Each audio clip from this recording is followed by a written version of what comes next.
क्या आपने कभी सोचा है कि अंतरिक्ष में हमारे ग्रह के अलावा भी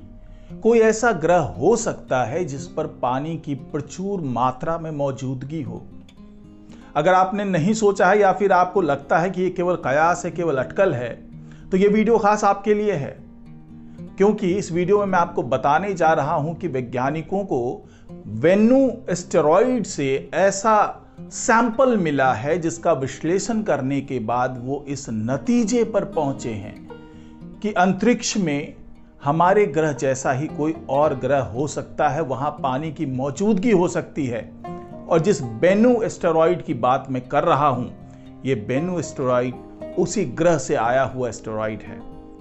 तो इसी के बारे में आपको जानकारी देने जा रहा हूं इस वीडियो में। तो इस वीडियो में लगातार बने रहिए और आखिर तक इस वीडियो को जरूर देखिए। नमस्कार, मैं हूं डॉक्टर सुरजीत सिंह और आप देख रहे हैं महना मिस्ट्री। तो दोस्तों, इस चैनल को आगे बढ़ाने में सहयोग कीजिए और इस चैनल को सब्सक्राइब कीजिए, लाइक कीजिए, शेयर कीजिए और कमेंट जरूर कीजिए कि आपको ये वीडियो कैसा लगा और क्या आप और भी ज्यादा जानकारी चाहते हैं बेनू एस्टेरॉइड के बारे में और उससे मिले सैंपल के बारे में। तो दोस्तों, चलिए सफर की शुरुआत करते हैं। तो जिस बेनू एस्टेरॉइड की बात मैं कर रहा हूं, वहां से सैंपल लेकर के आना एक बहुत बड़ी चुनौती थी, लेकिन उस चुनौती को वैज्ञानिकों ने पूरा करके दिखाया और बेनू एस्टेरॉइड से वो उसका सैंपल लेकर के आए और उस सैंपल से मिले नतीजे ने वैज्ञानिकों को चौंका दिया। क्योंकि सैंपल में कई ऐसी चीजें मिली वैज्ञानिकों को जिसके आधार पर ये सोचने को विवश हो गए कि क्या वाकई हमारे पृथ्वी के अलावा भी कोई ग्रह है जहां पर पानी की मौजूदगी है। क्योंकि बेनू एस्टेरॉइड से मिले सैंपल्स ने यही संकेत दिए हैं कि जी हां, ऐसा कोई प्लैनेट है, चाहे वो एक्सोप्लैनेट हो, हमारे सौरमंडल से बाहर का कोई प्लैनेट हो, जहां पर प्रचुर मात्रा में पानी मौजूद है। तो आइए मैं आपको बताता हूं कि यह मिशन क्या था और किस तरीके से बेनू एस्टेरॉइड से सैंपल को लाया गया और उस सैंपल में क्या क्या चीजें मिली है जिसके आधार पर वैज्ञानिक अब ये कह रहे हैं कि ये एस्टेरॉइड किसी ऐसे ग्रह का टुकड़ा है जहां पर पानी प्रचुर मात्रा में मौजूद है। तो आपको बता दूं कि जिस मिशन के जरिए ये सैंपल लाया गया है उसका नाम है ओसिराइस रेक्स। यानी कि ये ऐसा मिशन था जिसे नासा ने तैयार किया और इस मिशन के जरिए वेन्नू एस्टेरॉइड से सैंपल लाने की कोशिश की गई। और 7 साल की लंबी यात्रा के बाद 24 सितंबर 2023 को इस एस्टेरॉइड के टुकड़ों वाला कनस्तर अमेरिका के यूटा में उतरा। और वैज्ञानिकों का मानना है कि इसमें 4 अरब 50 करोड़ साल पहले सोलर सिस्टम के निर्माण से जुड़े सबूत के अवशेष मिल सकते हैं।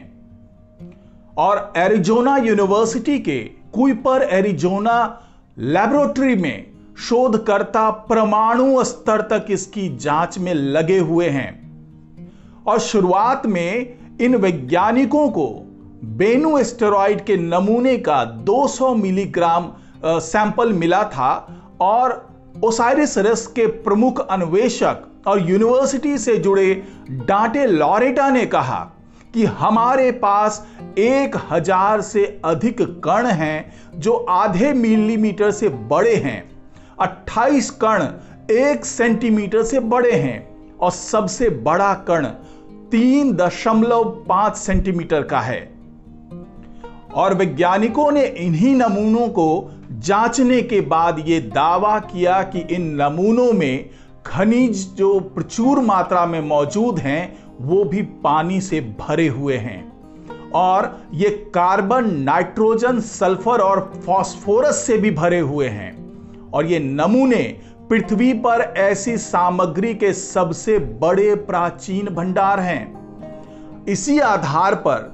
वैज्ञानिक अब इस कंक्लूजन पे पहुंचते हुए दिख रहे हैं कि जरूर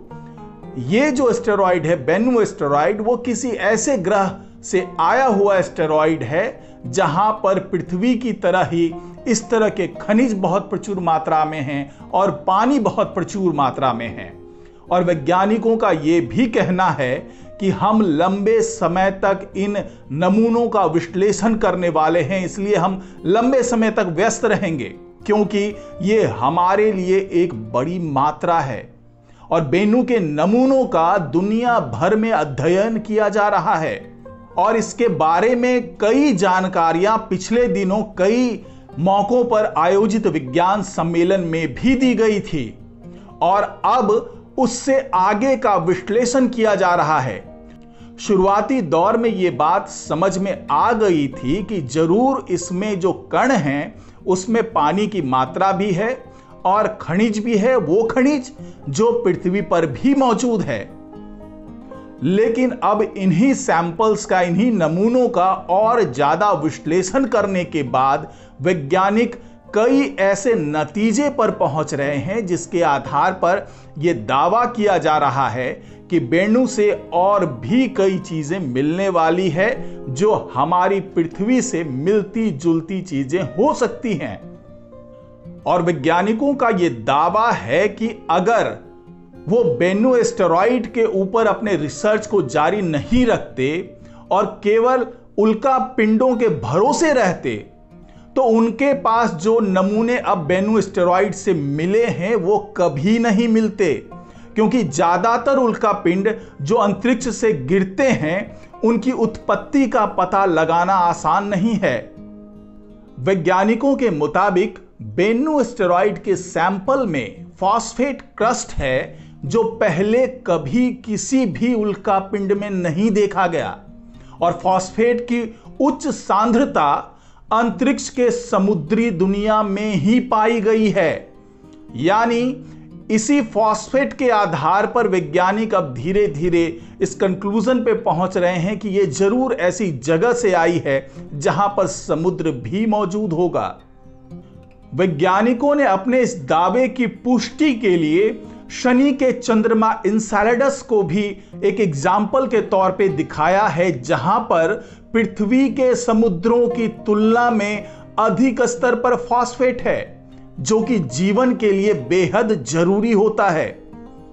और यह अभी तक माना जा रहा है कि शनि के चंद्रमा पर पानी मौजूद है, क्योंकि वहां से जो भी सबूत मिले हैं वो इसी तरफ इशारा कर रहे हैं।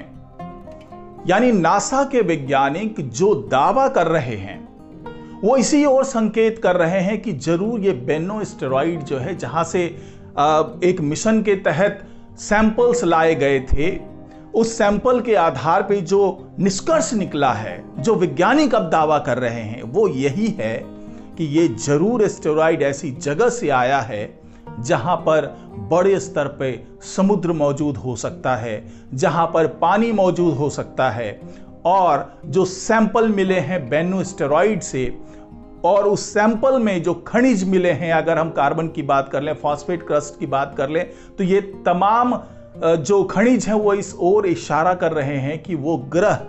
जरूर ऐसा ग्रह होगा जहां पर पृथ्वी के समान ही खनिज मौजूद हैं और हो सकता है कि उस ग्रह पर जीवन भी मौजूद हो, क्योंकि फॉस्फेट क्रस्ट के बारे में यह माना जाता है कि यह उस जगह पर मौजूद होता है जहां पर पानी की जबरदस्त मात्रा हो, जहां पे समुद्र हो, और जहां समुद्र हो वहां पे ऑक्सीजन भी हो सकता है, वहां कार्बन डाइऑक्साइड भी हो सकता है, वहां हाइड्रोजन भी हो सकता है, वहां फॉस्फेट भी हो सकता है। और जब ये तमाम खनिज कहीं मौजूद हो तो इस बात से इनकार नहीं किया जा सकता कि वहां पर किसी न किसी स्वरूप में जीवन भी मौजूद हो।